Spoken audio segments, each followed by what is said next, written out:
Vous êtes toujours intégrateur maintenant de système.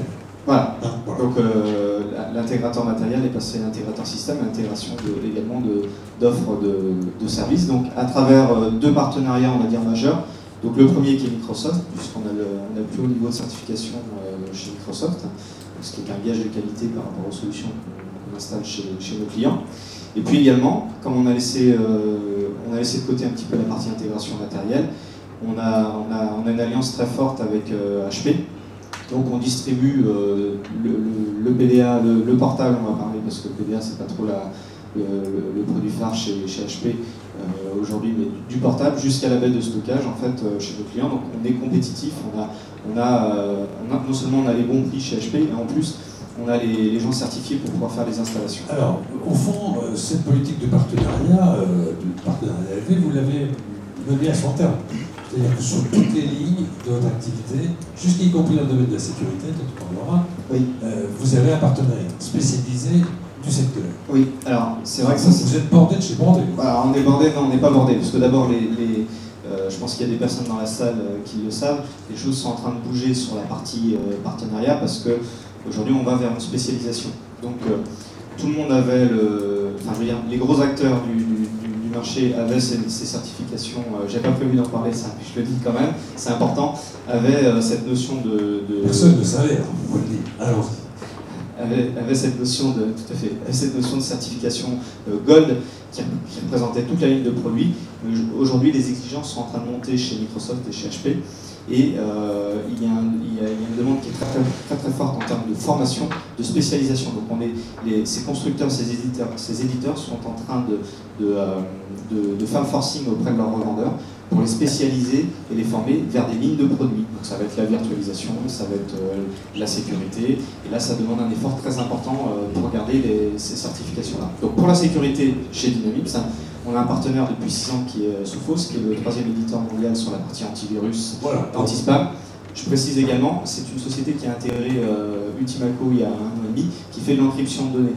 Et ça c'est un sujet aussi qui est sensible dans la PME, puisque alors, vous pouvez le voir sur le... En tous les cas, si on va sur votre site, on va voir, vous avez une kyrielle de partenaires, et il y a des jolis noms, quoi. Il y a des noms de haut de gamme, de haut de marché, de haut de position mondiale. Oui, alors je sais pas, vous pensez à quoi? Microsoft par exemple. Oui, il y a Microsoft, oui. Oui, Microsoft, mais Microsoft, c'est effectivement, c'est notre premier partenaire. Hein,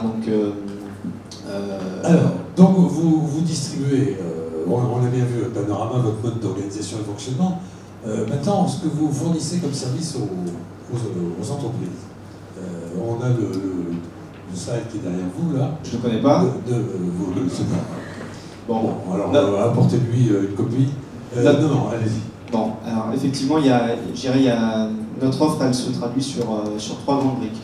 Donc la brique distribution, elle reste importante parce que c'est vrai que sur le marché de la PME, certains pourront dire aujourd'hui il faut aller vers le service et le matériel, il n'y a pas suffisamment de marge, ça ne permet pas d'exister. Sauf que sur le marché de la PME, pour faire du service, il faut l'associer à du matériel. En tout cas, c'est la politique de l'entreprise. Donc il y a une partie de distribution qui est encore très forte. À mon sens, la partie la plus importante, c'est la partie service, puisqu'on accompagne aujourd'hui nos clients PME sur 3 départements à travers leurs projets, le suivi de leurs projets via des solutions de conseil, d'audit, d'installation, de maintenance. Et également, aujourd'hui, on a une partie support en fait, chez nous qui prend la main à distance chez les clients, qui nous donne une grande réactivité pour régler la plupart des problèmes chez nos clients. Donc on a une présence physique et une présence en back-office qui est très importante. Et vous leur proposez une palette d'applications finalement qui correspondent à leurs besoins. Enfin bon, vous jouez un rôle de conseil à fond. Et puis à un moment, vous entrez dans le nuage. Voilà. Parce que vous vendez des solutions Microsoft SaaS. Est-ce que vous pouvez nous parler de cet aspect-là des choses? Alors, oui, je peux en parler. On peut le faire, merci. On l'applaudit, donc. Allez, on l'applaudit, parce qu'il nous a fait un peu. Donc, c'est vrai que notre premier métier, c'est d'intervenir chez le client. Et je dirais que l'évolution du marché fait qu'aujourd'hui, on se doit d'avoir des offres en mode hébergé. Donc, ce n'est pas tout à fait les mêmes offres que nos frères. Évidemment, mais je voudrais que vous nous parliez de ce que les constitue. Tout à fait. La première offre, je vais vous dire, la première offre que l'on a montée qui s'appelle Dino Backup est une solution de sauvegarde en ligne. On assurait la sauvegarde chez le client à travers des lecteurs de banc. Et pour répondre à la demande de nos clients, la première offre qu'on a fait en mode SaaS, c'est une offre de sauvegarde en ligne. Ça, c'était l'année dernière. La deuxième offre qu'on appuie aujourd'hui, qui s'appelle Dynamics Online Services, c'est une offre à travers les solutions Microsoft. Il y a 4 briques. Il y a une première brique. Vous savez, les briques dans les nuages, à part trouver un autre mot, ça ne restera pas longtemps dans les nuages. Ok, alors. Allons-y. En tout cas, il y a 4 solutions. Il y a une première solution qui concerne la messagerie et l'agenda partagé. Ça, tout le monde connaît, puisque en général, on l'utilise soit à travers des outils Microsoft ou autres, parce qu'aujourd'hui, il y a plein de solutions sur le marché autres que Microsoft. Donc celle-ci, on l'a fait chez le client et aujourd'hui on est capable de la proposer en mode hébergé. Voilà. Ça c'est la première solution. La deuxième solution, c'est une solution de travail collaboratif à travers un portail intranet qui s'appelle SharePoint. Donc ça permet de partager des documents. Et d'intervenir sur les documents, pas simplement de les partager, parce que c'est des données, on a un niveau de valorisation qui nous donne un niveau de documentation, etc. On gère des droits d'accès. Alors, donc ça c'est les droits d'accès à une bibliothèque, en d'autres termes. Tout à fait. Mais on peut, vous disiez collaboratif, on peut aussi travailler sur un document ensemble. Alors on peut travailler sur un document ensemble, et surtout on peut aller chercher des documents, on peut les rapatrier sur son poste. Et pour partager des documents ensemble, il y a une troisième solution qui à mon sens est un petit peu plus appropriée, c'est la solution Live Meeting de chez Microsoft, qui permet de faire éventuellement de la formation à distance, ou tout simplement de partager un document, de travailler sur un document à 2, à 3, à 4 personnes. En direct, live meeting. Exactement.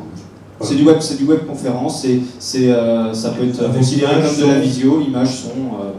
Documents, tableau blanc. Exactement. Ouais, on peut partager le document. On peut donner la main à la personne qui est en train de regarder le document si elle veut apporter des modifications. Donc ça c'est quand même... Et il y a un quatrième élément.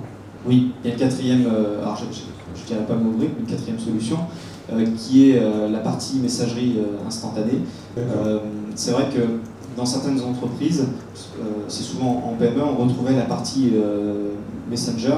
Comme vous le savez, c'est un outil qui est dédié pour le particulier. Et bien aujourd'hui, déployer un serveur communicateur dédié à l'entreprise en messagerie instantanée, c'était un petit peu lourd. Là, voilà, on le propose à la vente. Alors ça sert à quoi? Je suis au téléphone, et le standard n'arrive pas à me joindre, et il y a quelqu'un qui m'attend, donc je fais un petit message, et comme je suis dans mon ordinateur, il y a un indicateur de présence. Tout à fait. Ça déjà. C'est ça. C'est ça, il y a un indicateur de présence, vous êtes en ligne, on a besoin d'une info tout de suite.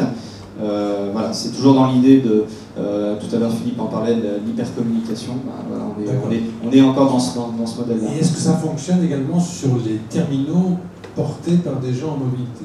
Oui, oui, tout à fait. Y compris donc avec des 3G qui vous connectent au web ou d'autres technologies? Je vois un peu moins l'intérêt actuellement sur la messagerie instantanée, mais pour toute la partie messagerie agenda partagé, oui, tout à fait, c'est fait pour la mobilité. Parce qu'un gars qui téléphone avec son portable, c'est pareil, qu'un gars qui téléphone avec en voiture, quelqu'un qui est à son bureau tranquille. Bon, voilà. Vous êtes visionnaire, parce que moi je n'ai pas expérimenté cette partie-là, mais c'est vrai que pourquoi pas. Je ne sais pas si ça fonctionne. Je vous ai expliqué, parce que tu me dis aussi que plus on en a, plus on veut s'engager. On va en vouloir de plus en plus, jusqu'à on va se les faire greffer. On va se faire greffer. Il y a des chances. Bien, alors, merci de nous avoir éclairé tout ça. On va se revoir tout de suite et on a pris le géomètre expert pour nous permettre de voir où sont les angles, la superficie de notre espace en 3D là. Donc, bien entendu, parce que vous avez adopté des solutions qui vous ont été apportées par Dynamics Entreprise. Alors, vous êtes un tout petit cabinet, enfin, vous êtes un joli cabinet d'expertise géométrique. Et vous êtes une toute petite entreprise, une TPE. On a des petits clients, je tiens à le préciser. Non, mais c'est dans le client, je veux dire, je vais à votre